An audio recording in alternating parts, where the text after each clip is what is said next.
You're listening to Coffee Break Flight Instruction by MzeroA.com. Flight training tips in 15 minutes or less. Hey everyone, Jason Shepard here of MzeroA.com alongside world famous Uncle Larry Diamond. You're listening to Coffee Break Flight Instruction, flight training tips in 15 minutes or less. Go ahead and start that clock to make it official. The topic today, well, in plain English, is possibly losing and ditching the third-class medical.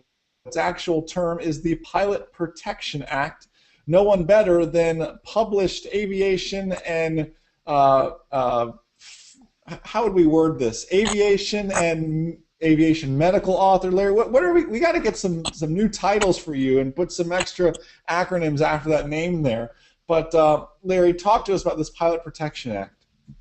Okay, the Pilot Protection Act was started in 2013, and it was started actually in Congress. And what it is it's just for flying VFR, for I think people less than flying airplanes less than 6,000 pounds, 5 passengers or less, and less than 250 knots on the airplane.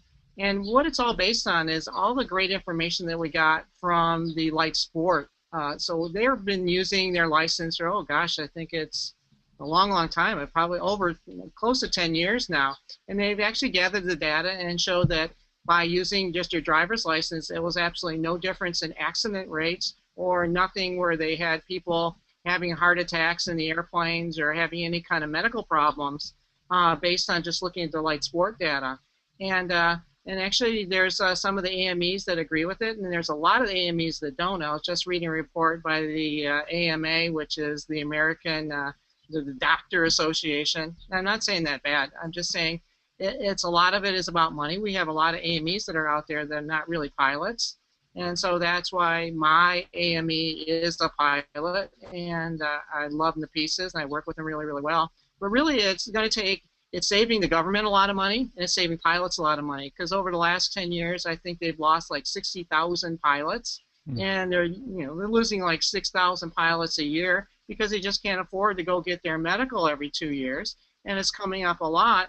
And we're losing pilots not because they're in really poor shape, it's because they just can't afford to go get their AME and go and find time to go ahead and do it.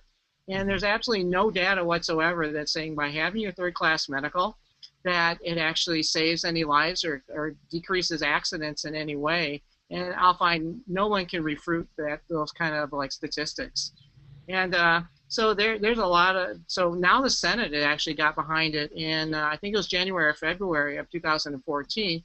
And what's going to be good is they need to get this done by the end of 2014, which will probably happen.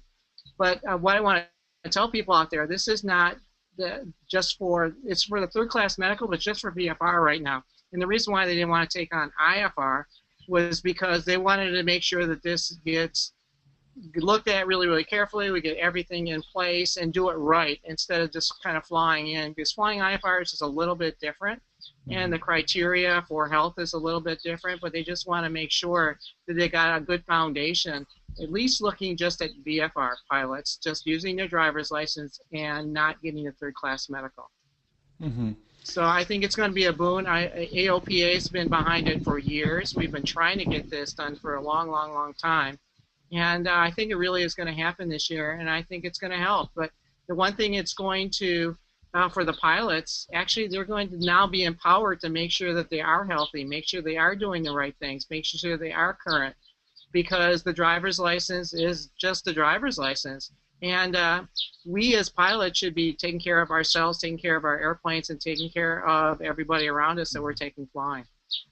Well, absolutely. And it's just, we're always asked, what can we do to grow the pilot population? Where is the pilot population going to be in 5 years? We're always asked those sort of questions. And this is certainly a great step in the right direction. I'm all for it. I think it'd be a wonderful addition. I think it's going to open up aviation to a lot of individuals that may not have access to aviation by typical means. So I think it's a really, really great thing, and hopefully by the end of the year, you and I will be able to do an update on something like that. So very, very cool stuff. And again, guys, if you have any aviation medical questions, Larry is your guy. Larry, can you show him the book really quick? That is just, I mean, I just can't get over. Look at that guy. Man, what a good-looking guy. The Pilot's Primer for Medications, available on Amazon.com and the MzeroA.com Pilot Shop. I encourage you to check it out, if anything, just for that great cover photo of Larry. I mean, Photoshop does wonders nowadays, Larry. It is great. So, guys, yeah. Guys, thanks so much for tuning in to this episode of Coffee Break Flight Instruction. Be sure to subscribe to us on iTunes and leave us a review there as well on what you think. So on behalf of myself, world famous Uncle Larry Diamond, PharmD, CFII, published author, available on Amazon.com. Check it out. And the entire MzeroA.com team, enjoy the rest of your day, guys. And most importantly, remember that a good pilot is always learning. Have a great day, guys. See ya.